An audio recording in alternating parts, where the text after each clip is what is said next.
Hey, Mr. Antonucci here. In this video, we're going to finish up section 6.3 with example number 7. So during a chemical reaction, substance A is converted into substance B at a rate that is proportional to the square of amount A.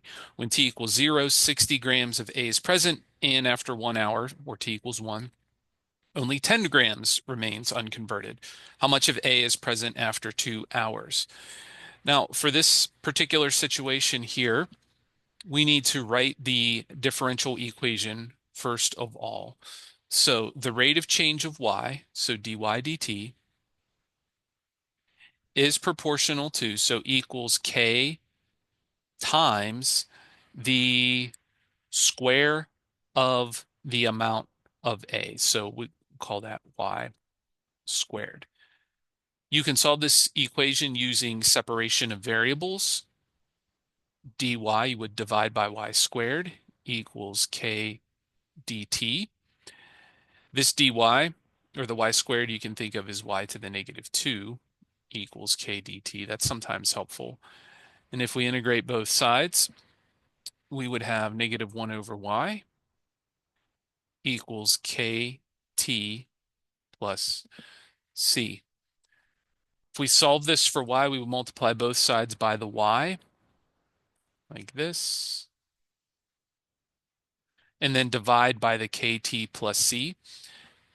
You would end up with y equals negative 1 over kt plus c. And remember, k stands for the constant of proportionality, c is the constant from integration, and t is the actual variable here. So we could solve this for the constants c and k using the initial conditions. So because y equals 60 when t equals 0, you can determine that c is going to equal negative 1/60th. Also, because when y equals 10, that occurs when t equals 1. So after 1 hour, 10 grams remains.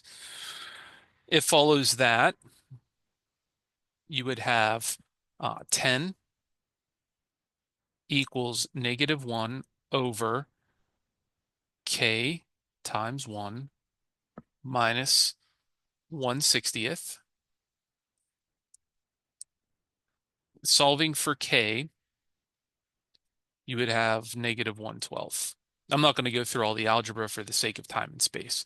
So our equation would be y equals 60, negative 1 over k, which is negative 1/12 t minus 1/60th. To clean this up a little bit, if you multiply the numerator and denominator by 60, negative 60, it's going to make our equation much, much simpler. Remember, negative 60 over 60 is equivalent to positive 1, so it's the multiplicative identity, so it'd be okay. So the numerator would be 60. If I distribute the negative 60 to the denominator fractions, I would have negative 60 times negative 1/12 would be 5t, and then you would have plus 1. So this is our particular solution for this situation. Then after 2 hours, we could plug 2 in. So y of 2, 60 over 5 times 2 plus 1, 60 over 11, which is roughly 5.45 grams. So if we were to look at the graph, you'd see that the chemical conversion is occurring rapidly during the first hour. The graph would have a steep negative slope. Then as more and more of substance A is converted, the conversion rate slows down. The slope would still be negative, but it would be less negative, eventually having a horizontal asymptote at 0. And this kind of makes sense, right?